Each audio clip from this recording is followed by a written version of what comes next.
Vous écoutez La Voix d'Ambroise Paré, 24 heures sur 24, 7 jours sur 7, la radio des passions.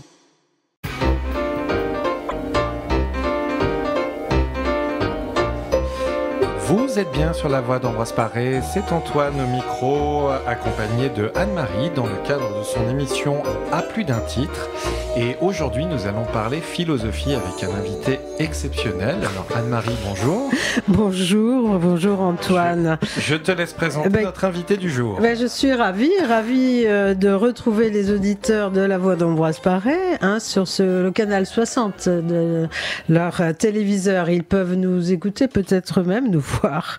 Et donc nous allons naviguer sur ces ondes pendant 1 heure et en très très bonne compagnie, comme tu l'as dit Antoine. Car nous recevons un philosophe et un écrivain, un auteur, un homme de médias, quelqu'un qui a déjà une biographie très très longue. Alors pour ceux qui ne le connaîtraient pas, je vais préciser un peu qui il est. Gilles Verviche est professeur agrégé de philosophie, donc philosophe, et écrivain prolifique puisqu'auteur de nombreux ouvrages dont les titres eux-mêmes sont extrêmement savoureux et donnent envie de se plonger dans la philosophie. Alors il s'agit, je les donne, de la tête aux pieds, petite philosophie du football, tais-toi et double, philosophie du code de la route, quelques grammes de philo dans un monde de pub, j'adore ce titre aussi, ils sont tous quand même très savoureux, le dico des mots qui n'existent pas et qu'on utilise encore. Quand même. Pardon. Merci. Peut-on réussir sans effort ni aucun talent? Star Wars, la philo contre-attaque. Comment échapper à l'ennui du dimanche après-midi? Le secret de Platon, c'est aussi c'est un roman, un thriller, voilà. Un petit peu différent, mais évidemment le titre l'indique. Il y a de la philo dedans. Il y a de la philo, ça, on le voit, on s'en doute. Et êtes-vous sûr d'avoir raison? Qui est un livre et un spectacle, car en plus de tout ce que Gilles écrit, fait, ses productions radiophoniques, ses émissions multiples, les télévisions, les médias, les réseaux sociaux, Gilles également fait du stand-up philosophique, est un homme de théâtre, et il s'est produit, moi je l'ai vu récemment, dans un spectacle intitulé « Êtes-vous sûr d'avoir raison ?» Donc c'est un homme de médias, vous l'aurez compris, un peu tous azimuts, ce que j'appellerais un développeur pour parler un peu franglais, qui développe ce concept anglo-saxon à la mode de pop philo. Est-ce que ça vous va, Gilles? Est-ce que j'ai tout dit? Est-ce que je n'ai rien oublié? Stranger Philo que tu as oublié, dont on parlera tout à l'heure dans l'émission. Stranger Philo, mais oui, voilà. C'est que ce que je n'ai pas dit, c'est que j'ai la chance aujourd'hui d'être accompagné à plus d'un titre d'Antoine, qui à plus d'un titre a raison d'être là, puisque c'est un spécialiste. Il a fait plusieurs émissions. Si. C'est un fan et un fin connaisseur des livres de Gilles Verviche, dont Star. C'est un exploit de m'avoir fait lire de la philo. On en parlera tout à l'heure. C'est justement la force de Gilles Verviche, c'est de rendre la philo accessible. Exactement. Accessible, ludique, intelligente, légère. Non, je t'ai plus, c'est pas possible. Non, mais c'est tout. C'est le seul spécialiste de moi que je connais. Non, je suis spécialiste de la technique. De la technique aussi, c'est vrai qu'ici il sait tout faire, il est compétent en technique aussi. Bref, alors on a décidé un petit fil conducteur, si ça vous va, Gilles. C'est la première partie, moi je vous interrogerai, j'interrogerai le professeur de philosophie. Après tout, c'est mon métier. C'est mon cœur de métier. Voilà. Comment vous abordez avec de jeunes élèves cette discipline, les difficultés, les bonheurs, et puis évidemment les grands textes selon vous incontournables, ceux dont vous ne pouvez vous passer et ceux dont vous pensez que les élèves devraient ne pas pouvoir se passer, car ils sont essentiels. Et bien alors si on a le temps, je propose aussi une petite facétie de fin d'émission, un petit questionnaire un peu à la manière de Pivot, en hommage à ce monsieur qui nous a quittés quitté malheureusement cette année, mais c'est revu et corrigé. C'est un petit questionnaire auquel Antoine pourra participer si le cœur lui en dit. Il y a c'est un petit jeu à la clé. C'est pas le vrai questionnaire de Proust, c'est un peu plus drôle. Voilà le programme, Gilles. Est-ce que ça vous convient? Voilà, mission qui vous est assignée. Non, pas du tout, je m'en vais. Je ne resterai pas une minute de plus dans cette pièce. Bien sûr, dans un deuxième temps, on parlera ensemble de pop culture, c'est-à-dire on parlera de Star Wars, de Stranger Things, entre autres. Donc on sera peut-être avec un petit peu plus de légèreté, mais néanmoins, on se rendra compte que dans les œuvres pop geek, il y a de la philo. Il y a de la philo, et encore une fois, comme je disais tout à l'heure, c'est ce qui m'a fait plonger dans deux de vos bouquins que j'ai dévorés sur ce thème-là. Et c'est vraiment accessible à tous, et on aura le plaisir d'en parler dans une deuxième partie d'émission. Eh ben, avec grand plaisir. Alors, Gilles, vous êtes prêt à vous soumettre à nos questions, hein? On n'est pas les grands inquisiteurs. Eh ben, très bien. Alors, une petite et première question qui me paraît essentielle, un peu de vocabulaire. Vous vous définissez vraiment comment? Professeur, enseignant, accoucheur d'esprit, comme le grand Socrate, ou pédagogue? Enfin, quel est le mot qui, pour vous, est le maître mot dans ce que vous faites? Écoutez, mon ancien éditeur chez qui j'ai publié Star Wars s'appelait Le Passeur. Ah, c'est joli. Je trouve que c'est pas mal. Le Passeur, voilà, donc plutôt Passeur. Après, il me semble avoir... on parlait de pop philo, c'est-à-dire, on en reparlera peut-être, une manière de rendre la philo plus accessible. Voilà, tout le débat, effectivement, c'est de savoir si je suis prof de philosophie ou philosophe. Oui, c'est ça. Voilà, voilà. Alors, on est agrégé de philo, alors ça fait un peu diplôme philosophe, mais je pense qu'effectivement, philosophe, c'est pas exactement la même chose. Disons qu'un philosophe, ça serait quand même quelqu'un qui a un apport conceptuel original, voilà, qui a une pensée originale, qui permet de percevoir la réalité ou de la penser autrement et différemment qu'on ne le faisait avant de l'entendre ou de le lire. Bon, alors dans ce sens-là, un prof de philo, comme il va de toute façon, comme vous disiez, faire accoucher les esprits, c'est-à-dire les faire sortir de la caverne, leur remettre leurs certitudes en question et leurs opinions, on est tous un peu philosophes. Maintenant, bon, voilà, moi j'ai plutôt, comme je suis plutôt le passeur de la pensée d'autres philosophes, à travers donc un appareil pédagogique pour tous, qui est, on en reparlera sans doute, la pop culture, donc films, séries, le théâtre que là j'ai écrit moi-même, le roman pourquoi pas, donc des choses assez accessibles à tout le monde. Il y a peut-être un livre sur... Donc, alors peut-être que dans cette mesure-là, par exemple quand j'écris un spectacle humoristique d'1h15, là on peut dire que je commence à créer un peu... voilà, il y a un côté créateur chez le philosophe. Hein, c'est comme ça que Deleuze qui a Gilles Deleuze qui a justement inventé le terme de pop philosophie, qui dit que qu'est-ce que c'est que la pop philosophie, il le dit, c'est une pensée en intensité, c'est-à-dire de la pensée qu'on peut comprendre immédiatement dans des œuvres ludiques de divertissement sans avoir besoin de passer par tous les livres et toute l'explication. Et donc c'est Deleuze qui dit que la philosophie, il dit ça sert pas à réfléchir, il dit personne n'a besoin de la philosophie pour réfléchir, par contre c'est fait pour inventer des concepts. Dans ce sens-là, par exemple, les enfants et les grands, la philosophie c'est pour tous les âges. Vous savez, il y a Voltaire, Rousseau, toujours le fameux débat. Bon. Moi, il n'y a pas photo, c'est Rousseau est philosophe et pas Voltaire. Enfin voilà. Voltaire, c'est un intellectuel de son temps, qui a tout lu, qui a tout compris. Voilà. D'ailleurs, on dit le siècle de Voltaire. Ça veut dire qu'il y a un côté un peu. C'est bien, c'est un homme important de son siècle, mais il est enfermé dans le siècle. Voilà. Alors que Rousseau, il a inventé les notions de volonté générale. En particulier, le contrat social, c'est un bouquin que Emmanuel Kant, très grand philosophe allemand, avait toujours dans la poche, et on lit encore Rousseau. Je veux dire, ce qu'on lit de Rousseau aujourd'hui peut décrire et permettre de comprendre la politique contemporaine. Il aurait pu l'écrire la semaine dernière, ça reste encore valable. Alors que ce qu'a écrit Voltaire, bon c'est un intérêt illisible. Oui, mais voilà, ça peut avoir un intérêt historique en fait, mais c'est pas un philosophe, c'est un intellectuel, comme aujourd'hui il y en a plein d'ailleurs, qu'on invite à la télé ou à la radio justement pour penser l'actualité. Mais il y a quelque chose d'intemporel. Donc moi il y a peut-être un livre. Un commentateur de son époque. Il y a peut-être un livre sur lequel j'ai commencé un peu à développer mes idées, c'est le fameux parce que vous en avez parlé, à part ça il est pas, voilà, c'est Peut-on réussir sans effort ni aucun talent? sur le mérite, sur les mirages du mérite. Là, c'est un peu un combat, la fameuse phrase de Steve Jobs, il suffit de persévérer pour réussir. Donc là, effectivement, là, on rentre sur des choses qui sont un peu plus personnelles, des batailles conceptuelles un peu plus personnelles. Voilà. Mais disons, en gros, je suis plutôt un passeur de philosophie qu'un philosophe.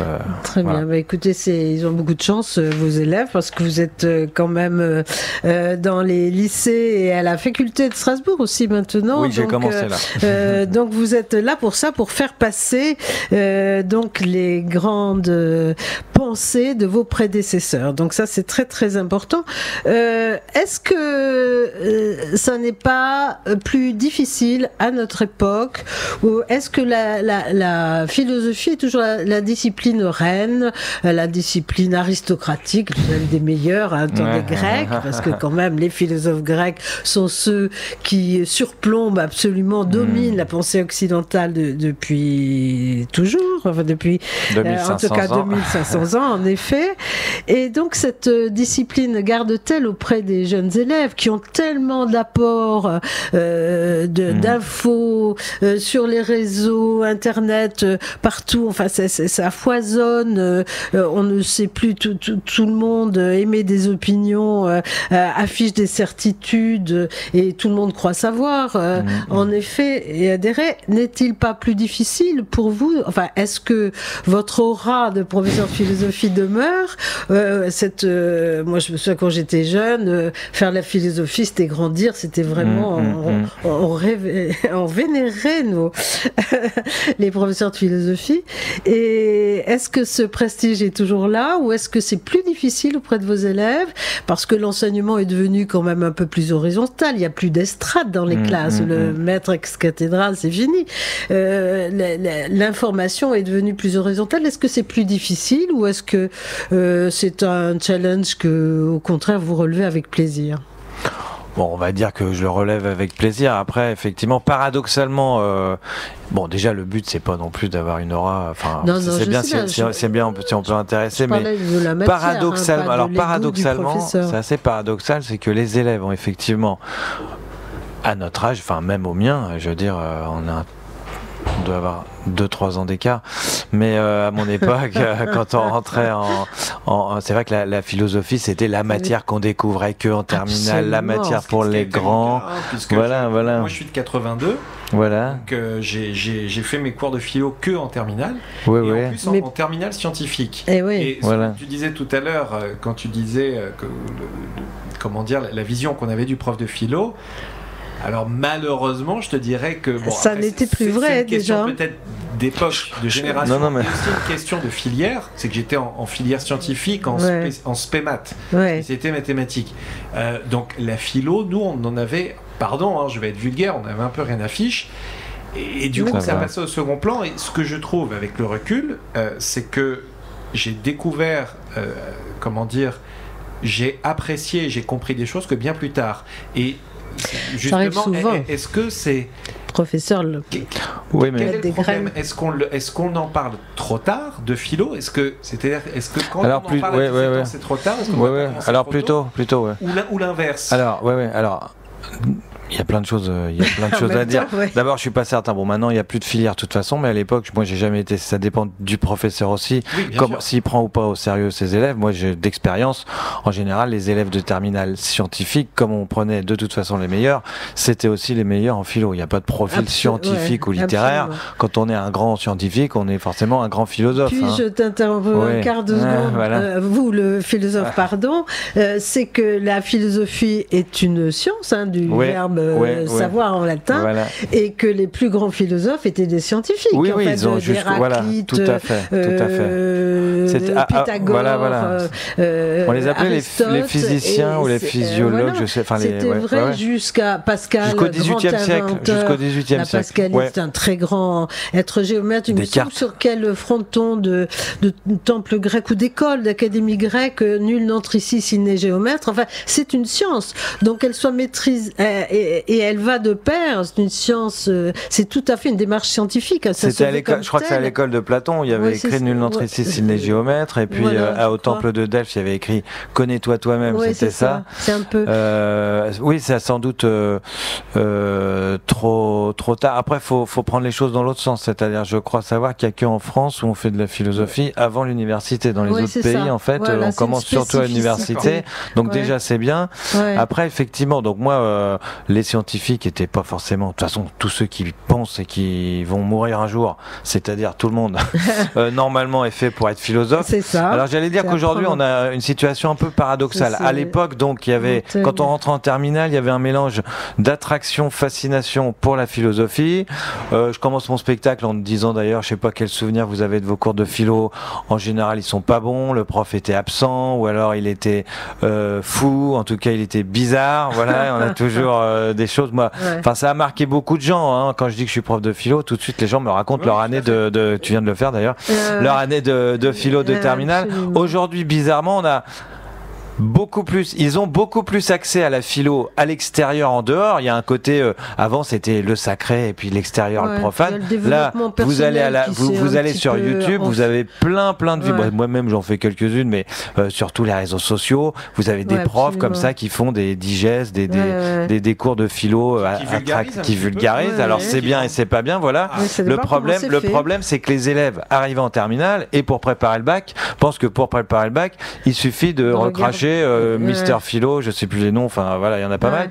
Et paradoxalement, alors qu'ils ont beaucoup plus accès au support philosophique, je trouve que l'esprit philosophique disparaît un peu, c'est-à-dire depuis quelques années, je remarque, une attitude assez passive, consumériste chez les élèves qui voudraient juste avoir quelques citations et des auteurs à placer dans une disserte de philo en pensant que c'est un peu comme toutes les autres disciplines, et le côté finalement étonnement, curiosité qui consiste à penser par soi-même disparaît un peu. Voilà. Et quand on passe 2 heures à essayer de faire réfléchir les élèves, à les faire accoucher et qui finissent par vous dire vous pouvez pas nous donner une citation qu'on mette dans notre disserte, c'est un peu désespérant. C'est aussi, comme vous le disiez, par rapport aux autres disciplines, je reprends, moi qui étais en filière scientifique, quand on fait des mathématiques, des sciences de la vie, de la chimie, de la physique, on a des lois, on a des exercices où on va appliquer des lois, des règles, des théorèmes, etc. On va résoudre des équations, on va trouver des résultats. C'est très cartésien. Et au final, la philosophie, c'est un peu l'inverse. C'est-à-dire que on va nous apprendre des courants de pensée qui peuvent aller d'un extrême à un autre. Et il faut faire une synthèse de tout ça. Donc c'est une démarche, et c'est ça qui pouvait peut-être un peu perturber, quand je disais tout à l'heure, quoi. Alors il y avait des très bons dans ma classe en philo, mais il y en avait où ça nous passait au-dessus, parce que c'est tellement pas dans le système scolaire, dans l'éducation. Et après, c'est un long débat, mais on pourra revenir sur le problème d'éducation où on nous apprend des sciences avant de nous apprendre à communiquer et à comprendre, ce qui est la base. Et du coup, c'est ça qui peut être perturbant. Ouais, mais je pense que les gens, dans ce sens-là, comprennent pas trop, en particulier en terminale, ce que c'est qu'un cours de philo. C'est-à-dire, le but, c'est pas forcément... Évidemment, dans les sciences constituées, on va vous apprendre la dernière loi scientifique qui est sortie, la dernière de Newton, ou plutôt la dernière de Planck, la mécanique quantique, sans vous faire forcément toute l'histoire des sciences, comme si la dernière vérité trouvée était la vérité. En philosophie, on fait un peu une histoire de la pensée, mais en fait, le but, c'est pas ça. Le but, c'est pas de faire une synthèse de plein de pensées. Le but, c'est de penser par soi-même. Et comme je le répète à tout le monde, penser par soi-même, ça veut pas dire penser seul. Mais au contraire, tant qu'on reste seul, on n'a rien pour remettre ses certitudes en question. On n'a rien non plus pour se poser des questions qu'on se serait pas posées. Moi, j'avais une copine quand j'étais en prépa en Cagne, on avait Marx au programme, fallait qu'on lise Marx, l'idéologie allemande, un texte de jeunesse, et le lendemain matin, on avait commencé à lire le texte, elle me dit Gilles, je panique, je crois que je suis marxiste, parce que voilà. Et je lui dis t'inquiète pas, c'est pas grave déjà si c'était vrai, mais je comprends ce qui t'arrive. Il m'est arrivé la même chose, c'est-à-dire que Marx posait des questions qu'on s'était jamais posées avant lui, peu importe les réponses, mais voilà. Alors que si on reste enfermé dans ses opinions, qu'on lit rien, qu'on n'a pas de confrontation à d'autres idées, on va pas se poser des questions, tout nous paraît évident, voilà. C'est-à-dire le philosophe va vous montrer ce qui crève les yeux, va vous remettre en question, et voilà. voilà, et c'est difficile à évaluer, mais ce qu'on évalue, c'est quelque chose de très scientifique, hein, c'est de la logique. Il me semble d'ailleurs qu'en fait, il y a beaucoup moins de différence entre les maths et la philo qu'on croit, puisque les maths, moi personnellement, les maths, le contenu des maths, vous manipulez l'abstraction. Non, mais voilà, en fait, c'était ça Descartes d'ailleurs. Descartes, la méthode universelle de Descartes, c'est lui-même écrivait les nombres et les figures, ça n'a aucun intérêt. Ce qui est intéressant, c'est la méthode pour résoudre les équations. Moi, personnellement, depuis la seconde, j'ai jamais eu affaire à une dérivée de fonction. Ça m'a jamais servi. J'ai jamais eu besoin. Pourquoi les maths comptent beaucoup dans le système français? On va pas faire que des ingénieurs. Tout le monde va pas s'en servir parce qu'on estime que ça sert à former la logique de l'esprit, le raisonnement. Et la philo, c'est exactement la même chose. Exactement. Moi, quand j'ai fait Paris 1 Sorbonne, pour avoir la licence de philo, il fallait passer une UV de logique. Donc j'ai validé une UV de logique obligatoire pendant 3 ans et on faisait des calculs de propositions. Voilà. Donc en fait, maths et philo, c'est exactement la même chose. C'est là pour donner de la logique à la pensée. De tout temps à jamais. Et je trouve que c'est très important de le dire, de le redire. C'est une science. Il existe encore parce que tu dis depuis jusqu'au XVIIIe siècle, c'était vrai. Mais on a quand même encore des contemporains, des savants. Michel Serres était un grand scientifique et un philosophe. Étienne Klein, oui, exactement l'exemple type d'un scientifique de très haut niveau et d'un philosophe qui est tombé peu à peu dans la philo de plus en plus au départ. De plus en plus, et qui est passionnant d'ailleurs. Mais quand on sait de quoi on parle, mais vraiment, et donc ces deux démarches me paraissent indispensables presque l'une à l'autre. Je regrette vraiment que quand on est dans les sections littéraires, comme c'était mon cas, on ait pu prendre les mathématiques comme quelque chose de pragmatique qu'on méprisait presque parce que quand on est littéraire, on se paie de très beaux mots et on se croit savant. Donc je crois que dans les deux cas, c'est un peu dommage. Ça dévalorise les deux d'ailleurs. Ça dévalorise. C'est à l'inverse en filière scientifique. Exactement. Avec très peu de philosophie. C'était la 5e roue du carrosse qui arrivait avec un petit coefficient et que quelques heures que sur une année. Et donc, au final, pour nous, était peut-être ce qu'étaient les mathématiques pour la filière littéraire. Oui, quand c'était encore une filière appréciée, les hellénistes, les latinistes, les philosophes, Et au final, les deux sont aussi importants l'un que l'autre. Mais ils relèvent de la même... Enfin, plus la philo, sinon je ferais des maths. Si je pensais pas que c'est le plus essentiel. Vous disiez, il faut apprendre à mais peut-être même aller plus loin que penser par soi-même, c'est grâce aux autres, d'ailleurs, c'est penser contre soi. Moi, c'est un concept que je trouve très intéressant, qui est celui d'Alain, du philosophe, que je trouve intéressant aussi parce qu'il est accessible. Et d'une certaine façon, vous avez des petits points communs, si je puis dire. Je ne sais pas si ça flatterait. Il était très, très, très apprécié, très populaire, très aimé. Et il disait, j'ai lu quelque part, que ça l'ennuyait beaucoup, là. J'avais relevé cette phrase parce que moi, je trouvais qu'elle vous ressemblait. Qu'écrire comme un philosophe, un intellectuel, mais ça ne faisait pas cette écriture sèche, aride, enfin je ne me rappelle plus les mots précis, je ne les retrouve pas, faisait pas avancer vraiment la démarche scientifique philosophique et donc un langage limpide, clair, lui paraissait indispensable pour cette démarche purement philosophique. Donc je me suis dit, il y a un petit parallèle. Je me demande si c'est pas lui qui a dit, alors deux choses qu'a dit, peut-être à propos d'Heidegger, que je comprends rien. Il dit, Alain, il dit, il faut pas confondre le poisson qui nage en eau trouble et le poisson qui nage en eau profonde. Voilà. Ça veut dire, c'est pas parce que tu comprends rien qu'il y avait un truc super intéressant à comprendre. Voilà. Effectivement, penser contre soi-même, c'est une démarche, un exercice de rigueur intellectuelle très difficile. D'ailleurs, c'est toujours, c'est ce que je veux faire avec les élèves, parce que quand on leur fait lire un texte, par exemple, j'étais encore ce matin, pas plus tard que ce matin, je leur fais lire, je crois, Leibniz, et il y en a un qui commence, on commence tout juste à lire le texte et il dit, je suis pas d'accord. Je lui dis, déjà, si t'es pas d'accord avec Leibniz, c'est toi qui as tort, puisque ça fait un mois que tu fais de la philo, lui il en a passé 50 ans, voilà. Et puis ensuite, on lit pas le texte. La plupart des gens, quand ils discutent, c'est exactement ce qu'ils font, ils écoutent même pas ce que l'autre a à dire, ils sont déjà en train de déguiser leurs arguments opposés, sans essayer d'abord de comprendre un peu ce que ils disent a priori qu'ils sont pas d'accord, avant même d'avoir fini le texte et de comprendre ce qu'il avait à dire. Voilà. Et au contraire, je dis, il faut défendre, il faut être Le dialogue philosophique, c'est le contraire du débat d'opinion. Exactement. Le débat d'opinion, ça consiste pour chacun à venir avec son opinion, des arguments. On peut faire confiance à la mauvaise foi pour trouver tous les arguments possibles pour défendre son opinion. Le dialogue philosophique, c'est le contraire, c'est être plutôt bienveillant envers l'opinion de l'autre et malveillant envers la sienne. Et c'est pas douter de l'opinion de l'autre, mais de soi-même. Pourquoi je pense ce que je pense, et se remettre soi-même en question, et du coup penser effectivement contre soi-même. Penser contre les autres, c'est facile, tout le monde le fait tout le temps. Oui, absolument. Et l'expression, il faut apprendre aux élèves un esprit critique, on l'entend partout et tout le temps. Je trouve que, évidemment, c'est une très belle idée, si ce n'est que le mot critique est très souvent péjoratif. Oui, c'est une critique négative. Eux-mêmes comprennent alors pas. Alors qu'au sens étymologique, critiquer, c'est partager. Distinguer. Exactement. Krinein, le grec. Krinein, distinguer, trancher. Quand on leur dit l'esprit critique, ils croient qu'on veut leur apprendre à dire du mal, à critiquer. Voilà. Au contraire. C'est exactement le contraire. Je trouve que c'est toujours bien de revenir à l'origine des mots tout de même, parce que c'est quand même essentiel. Oui, c'est la même. Nous leur devons tellement quand même à ces grands. C'est la même étymologie que la crise, en fait, le moment de crise, la crise du Covid, la crise. Vous en avez entendu parler ici un peu.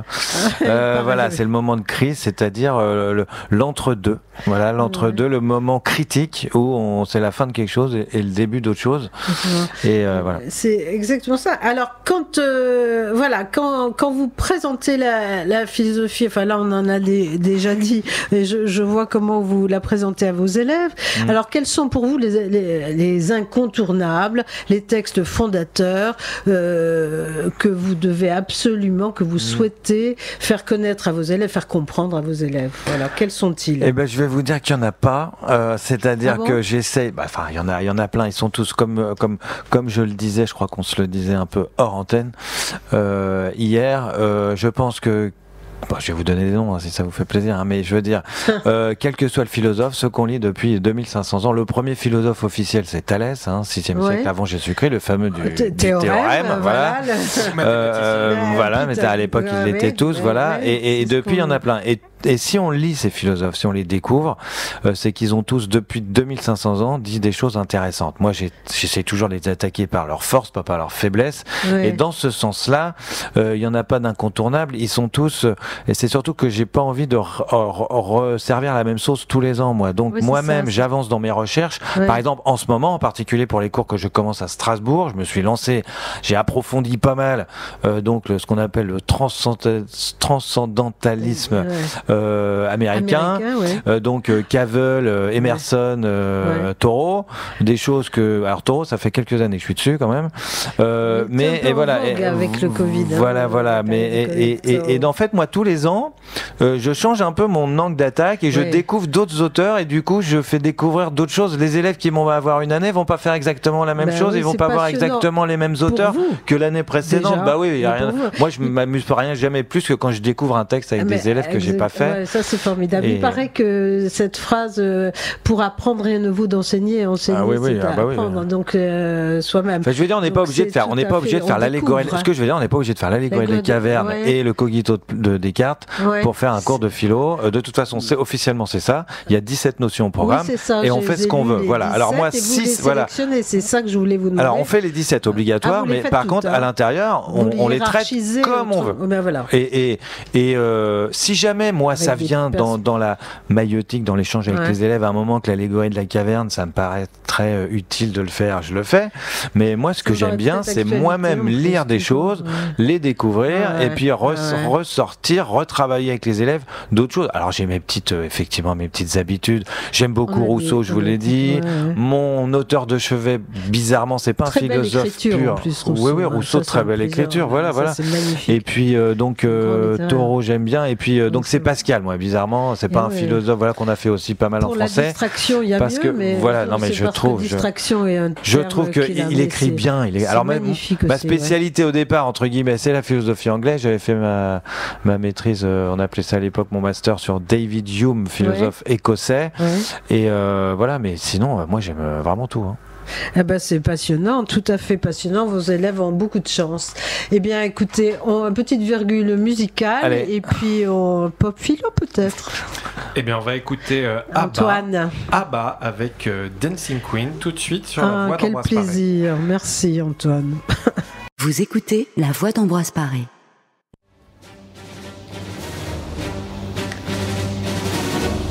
Voilà, j'ai mis la musique qui va bien. Ouais. Star Wars. La marche de l'empereur. Alors, pourquoi j'ai mis Star Wars en musique derrière, si vous avez reconnu, c'est parce qu'on va parler de Star Wars, puisque, comme je le disais tout à l'heure, moi j'ai découvert Gilles Verviche grâce à un cadeau que j'ai eu de ma femme, je remercie encore, c'est Star Wars, la philo contre-attaque. Ouais. Et autant dire qu'à l'époque, quand elle m'a offert un livre de philo, donc c'était en 2015, mon premier réflexe, c'est pas comment le prendre. Un livre de philo. Ok. Et en fait, je l'ai dévoré. J'ai adoré parce que c'est accessible. Ouais. Et finalement, donc, je reprends un petit peu le résumé du livre, en tout cas le pitch du livre, c'est aimer Star Wars. Est-ce aussi se montrer philosophe? Ouais. Et dans Star Wars, on va parler donc des questions du bien et du mal, de la religion, de la politique, de la technique, de l'identité, de la liberté, etc. Voilà. Vous allez jusqu'à comparer Dark Vador à Platon, Obi-Wan Kenobi à Yamamoto, Palpatine à Machiavel, etc. Alors, déjà, la première question, qu'est-ce qui vous a donné envie de faire ce livre? Et puis, alors, on va juste y accorder peut-être que quelques minutes. On pourrait faire des émissions entières. On pourra faire des émissions entières là-dessus, mais qu'est-ce qui vous a donné envie d'aborder ce thème de Star Wars? Écoutez, c'est assez simple, c'est autobiographique, c'est-à-dire que je suis tombé dans Star Wars quand j'étais petit. Quand j'avais 10 ans, on était avec les copains. À l'époque, faut se souvenir, Rian Johnson, le réalisateur du deuxième opus, je sais plus le titre, de la dernière trilogie, là, le 8. On met de côté, qui n'a jamais existé. Voilà, bon, voilà. Mais dit la même chose qu'à l'époque, c'était la rareté qui faisait la valeur. On n'avait pas du tout les plateformes de streaming, comme on dit en français, et tout. Et donc, soit on attendait que ça passe à la télé, soit fallait louer la cassette VHS qu'on gardait 24 heures, il fallait se la regarder 12 fois, voilà. Et donc, voilà. Et donc, moi, j'ai découvert ça. J'ai découvert à la télé, d'ailleurs. J'ai vu Star Wars au cinéma pour la première fois en 1997, quand ils avaient fait les versions, voilà. Et donc, quand t'es fan, voir pour la première fois en grand écran, ça fait quelque chose. Donc, je suis fan de Star Wars depuis que j'ai 10 ans. De mémoire, le premier que j'ai vu, c'était Le Retour du Jedi. Et puis, la philo, depuis que je suis en 3e, je crois, on avait traduit donc l'allégorie de la caverne de Platon en cours de grec. Donc, avant, j'ai découvert la philo, moi, un peu avant la terminale. Grâce au grec. Grâce au grec, voilà. Ce qui est assez naturel, finalement. Et voilà. Et donc, ça me titillait, en fait, depuis un moment. J'avais vu, et puis, à l'occasion, on m'avait proposé, via un copain, de participer à TEDx Concorde, c'est un des premiers à Paris. Ouais. C'était sur la diversité. Et moi j'avais proposé donc de traiter de la diversité en partant des clones de Star Wars, puisque justement ils sont pas divers du tout. Et voilà. Et donc là, c'était en 2012 ça, et donc voilà. Et donc après, un copain qui était directeur, Francis Métivier pour le citer, qui a écrit lui Rock and Philo, était devenu directeur de collection chez Le Passeur, m'a dit t'as pas une idée? Je fais moi ça fait longtemps que je pensais à Star Wars. Ce qui me bloquait en fait, c'était les histoires de droits d'auteur, de droits réservés. Je me demandais comment ça allait passer. Bon, et en fait on n'a jamais eu de problème, donc il y a un droit à la citation, ça vaut études scientifiques. Lucas lui-même apparemment a toujours été un peu cool là-dessus. Disney pas plus embêtant d'ailleurs, tant qu'on c'est une étude tout le monde, enfin il y a tellement d'œuvres maintenant d'études sur Star Wars, et donc voilà. Donc moi ça faisait longtemps, et puis parce que je le sentais, hein, j'avais justement puisque dans Star Wars il dit use your feeling, ton intuition plutôt que la raison. Quand on entend Yoda qui dit laisse train yourself, j'en parle encore à mes élèves cette année, hein, train yourself to let go the one you love. Exerce-toi à laisser partir ce que tu aimes. Et là, par exemple, je leur dis que ce training, c'est ce qu'on retrouve, c'est les exercices spirituels dont parle Pierre Hadot à propos de la philosophie antique, les exercices des stoïciens. Entraîne-toi à laisser partir ce que tu aimes. Le terme pour dire exercice en grec, c'est askésis, qui a donné l'ascèse d'une vie ascétique, et on s'exerce à se détourner. Bref, il y a quelque chose de stoïcien et de philosophique. Alors, le petit truc la plus-value, vous avez parlé tout à l'heure de Yamamoto. c'est que moi, au départ, je voulais faire parler de la philosophie à partir de Star Wars. Puis évidemment, j'ai découvert qu'on était plus du côté de la philosophie orientale. Et donc là, c'est là que j'ai beaucoup lu, moi, et que je me suis beaucoup cultivé sur des choses que je connaissais pas du tout. La philosophie, en particulier japonaise. Donc le zen et les samouraïs, donc le budo ou le bushido. Depuis d'ailleurs, j'ai été faire du karaté. J'en ai fait 2 ans. J'ai arrêté à la ceinture verte. Bon, mais voilà, mais ça m'avait donné envie de faire un peu du karaté. Et donc là, j'ai vraiment découvert des choses, c'est-à-dire la philosophie de Star Wars, qui est plutôt une philosophie japonaise. Il se trouve d'ailleurs que le livre est traduit dans un seul pays étranger, au Japon, en japonais. Donc manifestement, j'ai pas dit que des bêtises. De toute façon, Star Wars il est complètement inspiré de la culture nippone. Oui. Repris des codes de films, même des scènes. Les tenues de Dark Vador en particulier, c'est une tenue de samouraï. Et les combats au sabre laser, à l'époque, étaient faits par des sensei de kendo. Voilà, tout à fait. Non pas toutes les, j'allais dire des vulgarités, toutes les bêtises superflues qu'on voit aujourd'hui sur Star Wars, qui est Moi j'ai lu beaucoup sur le karaté, le samouraï, le kendo. C'est très intéressant parce qu'on est à l'opposé de la philosophie occidentale. C'est ça qui m'intéressait, comme vous l'avez lu. Descartes, c'est je pense donc je suis. Descartes, comme je le raconte, faisait du sabre. Il était militaire de carrière, donc il devait savoir se battre à l'épée, sans doute, même si on s'ennuyait. Voilà. Alors que les philosophes samouraïs, eux, ils faisaient de l'épée, mais ils philosophaient avec le sabre. Voilà, c'est parce que contrairement à Descartes qui sépare le corps et l'âme, les samouraïs, la philosophie orientale ne sépare pas les deux et on comprend pas. Et c'est eux qui parlent plutôt d'intuition. C'est je ne pense pas donc je suis. C'est je ne pense pas donc je meurs pas. Enfin voilà, il y a plein de choses très intéressantes. Moi j'ai appris des choses. Voilà. Et puisque faut quand même rappeler que George Lucas à l'époque, contrairement à ce qu'on pourrait croire, puisqu'aujourd'hui, comme je le disais, c'est devenu très marketing et c'est voilà, même les derniers films, moi qui suis un fan de la première heure, c'est quand même très léger. Voilà, que les premiers films, il y avait une qualité d'écriture, de référence de George Lucas qui est quand même extraordinaire. Et donc moi j'invite toutes les personnes qui, comme moi, aiment Star Wars, même si vous sentez, on va dire, même allergique à la philo, même si vous n'aimez pas du tout. Mais paradoxalement, je disais, quand j'étais dans les salons du livre, je disais aux gens, c'est un livre de philo sur Star Wars, mais c'est fait aussi et surtout pour les gens qui n'aiment ni la philo ni Star Wars, parce qu'on me disait que ceux qui aimaient Star Wars, ça leur donnait envie de lire de la philo, puis ceux qui aimaient la philo, ça pouvait donner envie de lire Star Wars, etc. Voilà. Donc moi je vous invite vraiment à vous plonger dans ce livre. Ça pourra peut-être faire l'objet d'autres émissions, parce qu'on pourra en parler pendant des heures sur tout ce qui est développé justement dans les films Star Wars, les 4, 5, 6, on va dire le socle, l'original, ceux qui ont été... J'ai beaucoup aimé Rogue One, moi, quand même. J'ai beaucoup aimé Rogue One, qui pour le coup assume son inspiration samouraï. Là, on a carrément un samouraï dedans. Et puis, il y a la première phrase du Hagakure de Yamamoto, je sais plus quoi. Bon, bref, donc Hagakure, donc la voix du samouraï, qui a été adaptée en film par Jim Jarmusch avec Forest Whitaker. Et donc, ce livre commence par « J'ai appris que la mort était au cœur du Bushido ». Voilà, donc être un samouraï, pouvoir faire son devoir, c'est se considérer comme un homme mort. Et dans Rogue One, ce qui est génial, dans Rogue One, c'est que dès le début, on sait qu'ils vont tous mourir.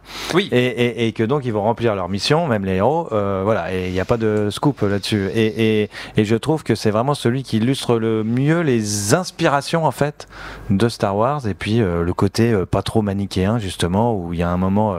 Andorre qui dit beaucoup d'entre nous ont commis des crimes pour la cause. Enfin, il y a toute une réflexion à nouveau sur le bien et le mal. Tout n'est pas tout blanc, tout n'est pas voilà, tout noir. Et j'ai beaucoup aimé celui-là. Et alors, on va passer encore maintenant quelques minutes ensemble sur un autre thème. Alors, je vais vous donner aux auditeurs un indice musical. On va voir s'ils vont reconnaître le thème.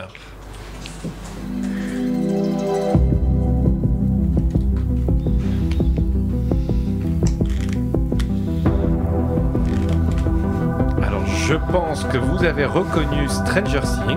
Tu connais ou tu connais pas, quoi. Voilà. Stranger Things, qui est une série Netflix qui date de quelques années, qui est encore d'actualité, parce que la dernière saison va prochainement sortir. Tarde à venir. Voilà, de la grève des scénaristes notamment. Voilà. Et donc, moi, après la philo contre-attaque, ma femme m'a offert un nouveau livre de vous, Noël dernier, Stranger Philo, qui est sorti fin 2023, et qui est un petit peu comme Star Wars Wars la philo contre-attaque, c'est-à-dire que on va, vous allez parler de plein de philosophes et de plein de courants de pensée, justement via Stranger Things, via cette série, notamment pour situer pour ceux qui ne connaissent pas. C'est une série très nostalgique, ou on peut dire même nostalgique, c'est-à-dire qu'on va reprendre tous les codes des séries et des films des années 80. Ça se passe dans les années 80. On va reprendre tous les codes, même visuels ou dans les intrigues, la bande de copains. Ça va nous rappeler les Goonies, ça va nous rappeler E.T., ça va nous rappeler des films d'horreur, etc. Stand By Me, si vous connaissez ce film, Stand By Me, c'est très très bien. Et au final, dans le livre, ce qui ressort le plus, c'est est-ce que c'était mieux avant ? La nostalgie n'est-elle pas qu'une illusion ? C'est là où j'aimerais qu'on passe quelques minutes ensemble. Il nous reste encore un bon 5 minutes sur ce thème-là. Avant qu'il soit trop tard, avant de regretter. C'est finalement, dans Stranger Things, qui est, au-delà de ses qualités et aussi de ses défauts, ça réveille en nous, et surtout les quadras comme moi qui regardons cette émission avec tous les souvenirs de nos films qui ont bercé notre enfance, côté Madeleine de Proust, évident. Voilà. Pourquoi la nostalgie fonctionne si bien ? Alors, je pense qu'au-delà de la philosophie, ça peut. Alors, je pense que pour toutes les générations, la nostalgie fonctionne de toute façon, puisque quand on vieillit, on a l'impression. C'est marrant. C'était mieux avant. Non, c'était mieux avant. Et même, je pensais que quand quelqu'un dit de mon temps. Alors c'est marrant parce que quand t'es toujours pas mort et que tu dis de mon temps, t'es en train de dire que t'as beau faire partie du monde, c'est plus tout à fait ton monde à toi. Je me souviens d'une interview de Lévi-Strauss à la toute fin de sa vie, à 100 ans, puisqu'il est mort à 101, qui disait: le monde dans lequel je suis en train de terminer ma vie ne me plaît pas beaucoup. Il est mort en 2009, Lévi-Strauss.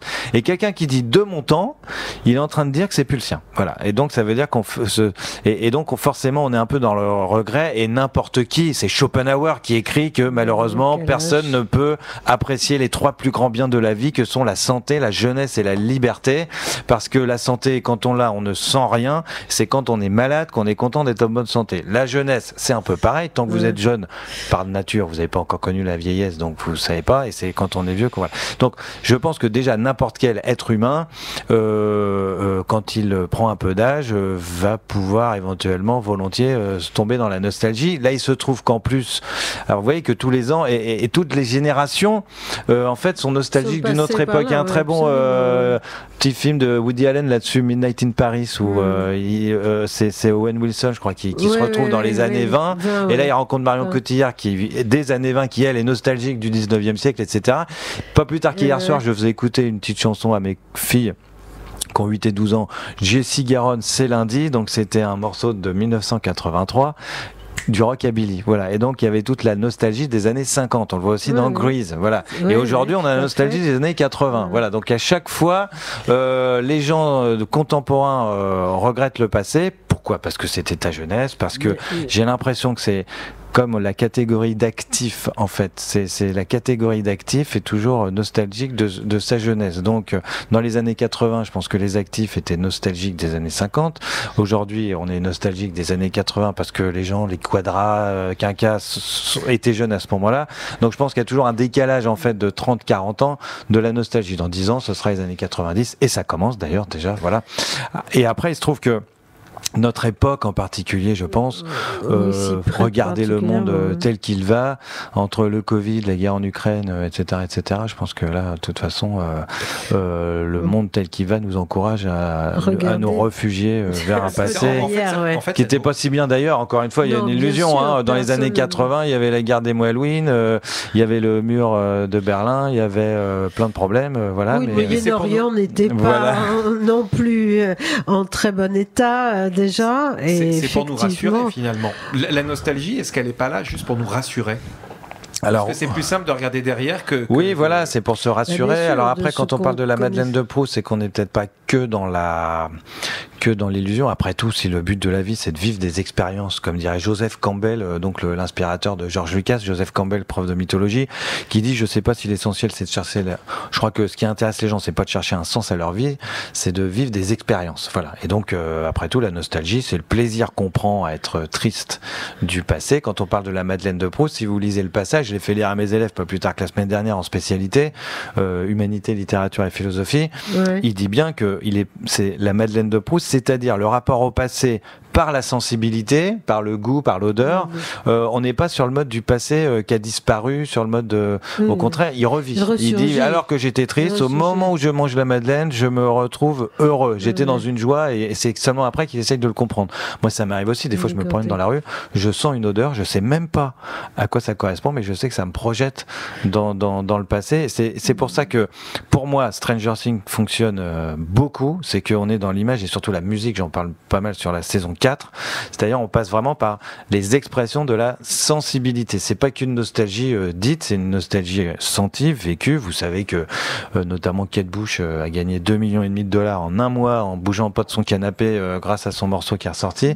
Voilà, on passe par la sensibilité, par la musique et du coup, on a une sensation de bien-être immédiate qu'on aurait du mal à s'exprimer et après tout tant mieux. Voilà, je veux dire c'est pas grave, de toute façon c'est pas moi qui vais aller tout de suite changer la situation en Ukraine. Donc voilà, mais évidemment c'est quand même un symptôme quand on se réfugie dans le passé, c'est quand même un symptôme voilà, on est dans une période où on se réfugie vers le passé, le futur nous fait peur, hein, il y a des le reste des séries, alors vous avez soit de la nostalgie, soit du post-apocalyptique. Voilà. Donc ça veut dire, donc on est dans le regret du passé, dans la peur, dans la peur du futur, et puis dans un refus du présent. C'est pas trop. Oui, c'est ça. C'est qu'on ne le comprend pas. Donc.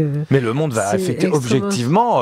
Voilà, moi depuis quelques années, j'ai l'impression de lire un bouquin d'histoire, l'Europe et le monde en 1914. Enfin, je veux dire, ça, je sais pas où on va là, mais on y va. Hein. Alors, ce que je vous propose, c'est pas très joyeux, en effet. Ce que je vous propose, c'est de repasser un petit morceau d'Abba, parce que ça passe très très vite.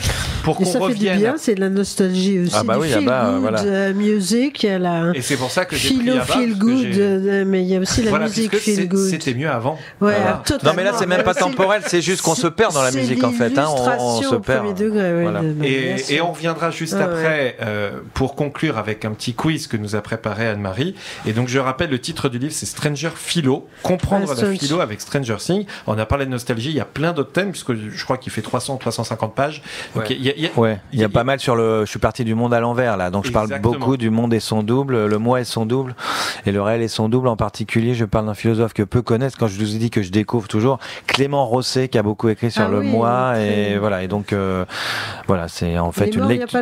Il est mort il y a pas longtemps, et je pense qu'il restera, contrairement à d'autres qu'on voit pas mal dans. Bref, Clément Rosset, lisez.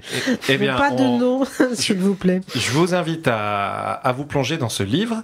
On passe un petit morceau d'Abba tout de suite et on revient avec le quiz d'Anne-Marie. Vous écoutez La Voix d'Ambroise Paré. Vous êtes bien sur La Voix d'Ambroise Paré, c'est Antoine au micro avec Anne-Marie pour son émission à plus d'un titre, avec aujourd'hui notre invité Gilles Verviche pour parler philosophie. Donc nous avons parlé philosophie classique dans un premier temps, nous avons parlé un petit peu pop culture ensuite, de Star Wars et de Stranger Things notamment, et Anne-Marie, tu voulais finir cette émission par un petit quiz rapide sur le thème de la philo. Oui, j'avais envie sur un thème de vous faire sourire. J'avais beaucoup aimé cette phrase qui est de vous, je pense, Gilles, comme ne le disait pas Montaigne, philosopher, c'est apprendre à mieux rire. Hein. Ouais. Oui, c'est moi. Je trouve ça très bien, très sain, très encourageant et vraiment très bien. Donc j'avais envie de vous faire un petit jeu aux amateurs. Antoine, si tu veux t'y prêter, c'est le questionnaire de Proust que faisait Pivot à la fin de ses émissions. C'est un petit hommage, mais revu et corrigé.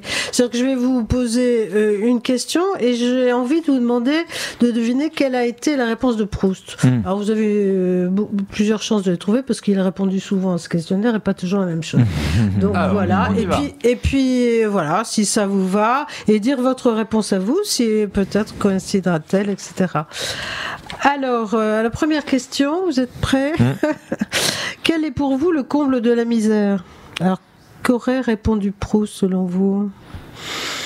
De la misère. J'ai l'intime conviction que Gilles Verviche va mieux répondre que moi. Oh écoutez, tout est ouvert. Il a Comble de la misère. Je sais pas. Pour lui. C'est de ne pas avoir de stylo. Jamais. C'est ça qu'il a dit? Non, c'est moi qui le. C'est d'avoir rien lu. Je sais pas, de rien avoir lu. Ouais. Il a répondu, Antoine, une idée, non, passe la confusion mentale. Ouais. Je sais pas. La confusion mentale. Ouais. Je sais pas. Il avait peur de perdre son esprit. Je sais pas. Et pour vous, Gilles? Le comble de la misère. Parce que vous y avez pensé, c'est pas très gai, comme question. C'est alors je dirais, pour paraphraser un peu Rousseau, Leibniz, tout ça, l'absence de désir. Ah oui, ça c'est magnifique. Magnifique. On continue? Très bien. Où aimeriez-vous vivre? Moi j'aime bien la réponse de Proust. Je donne la mienne ou je dis ce que lui il a dit? Essayez de trouver ce qu'il a pu dire. Où aimeriez-vous vivre? Il y a deux. Ouais. Alors c'est où et c'est pas quand, hein. Non, c'est où le lieu. Je sais pas. Proust, où est-ce qu'il aurait voulu vivre? Pas en Espagne. Je sais pas. Cabourg, Paris. Non. Il a dit partout à la fois. Moi, j'aime bien cette réponse. Je trouve qu'elle est charmante, puis elle est vraie en fait. Je pense parce qu'on croit toujours que c'est mieux ailleurs, et en fait, si on veut essayer tôt, se démultiplier, ça devrait être bien si c'était possible.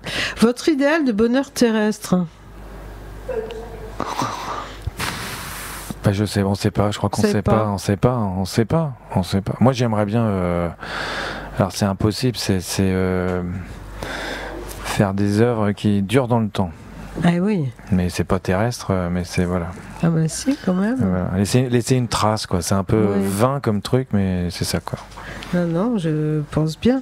Alors, il a cité, il s'est appuyé sur Baudelaire, il a dit le paradis vert des amours enfantines. C'est mignon, je trouve. Voilà.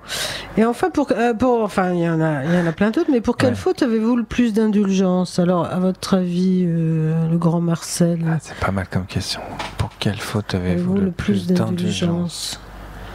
Pour les fautes d'orthographe. Il faut être indulgent aujourd'hui. On lit les réseaux sociaux. Pour un romancier, ça me paraît aller de soi. Sa réponse. Je vous la donne, c'est le mensonge. Voilà, mais moi j'aurais dit pareil. J'aurais dit pareil. Je trouve que vous êtes imaginatif. Parce que je trouve que c'est trop sacré.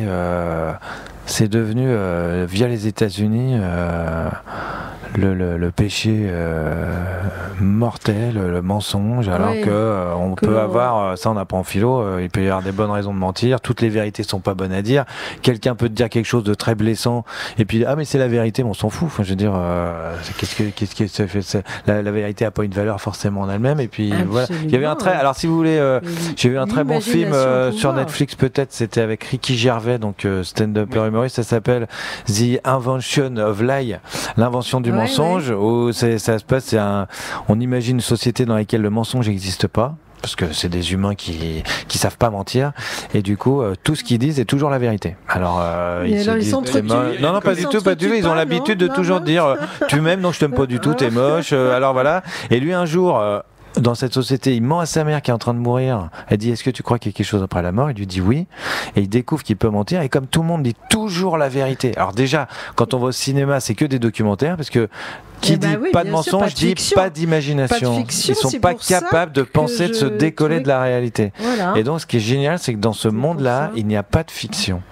Et c'est bien vu, je trouve. Et ça doit rejoindre ce que dit Proust. C'est exactement la réponse de Proust qui s'imposait, je trouve. Voilà. Et je suis très heureuse que vous ayez la même, parce que ça ne me surprend pas. Vous êtes des êtres imaginatifs, créatifs. Très jolie façon de clôturer cette émission. Alors, on va déjà arriver à son terme, mais ça pourrait être l'objet, puisqu'on en parlait tout à l'heure un peu hors antenne avec Gilles Verviche, de sa volonté de revenir. Ce désir. On parlait de désir. De parler la vérité, ça peut être le thème d'une émission. On peut faire au moins, nous avons on fera un thème par émission. Voilà, notions philosophiques à développer sous un angle pop, sous un angle classique, quel qu'il soit, mais avec grand plaisir. Moi, j'encourage tout le monde à vous lire, à vous regarder, parce que sur les réseaux sociaux, on vous voit, à la télévision, enfin, toutes sortes de médias, on vous trouve, et c'est un vrai plaisir, et merci mille fois de vous être déplacé entre toutes vos multiples activités.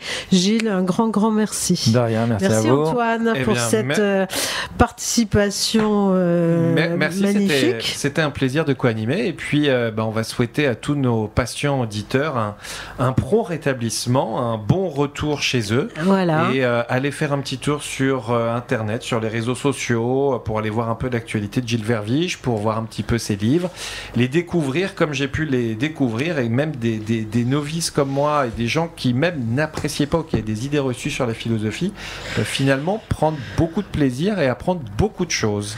Et voilà. Donc, un grand merci. Lutter contre les idées reçues, c'est le travail de Gilles. Ça s'est passé à une vitesse folle. Merci à vous deux. On vous rebascule sur le flux musical de La Voix d'Ambroise Paré, et encore une fois, on vous souhaite un prompt rétablissement. Prenez soin de vous. Vous écoutez La Voix d'Ambroise Paré, 24 heures sur 24, 7 jours sur 7, la radio des passions.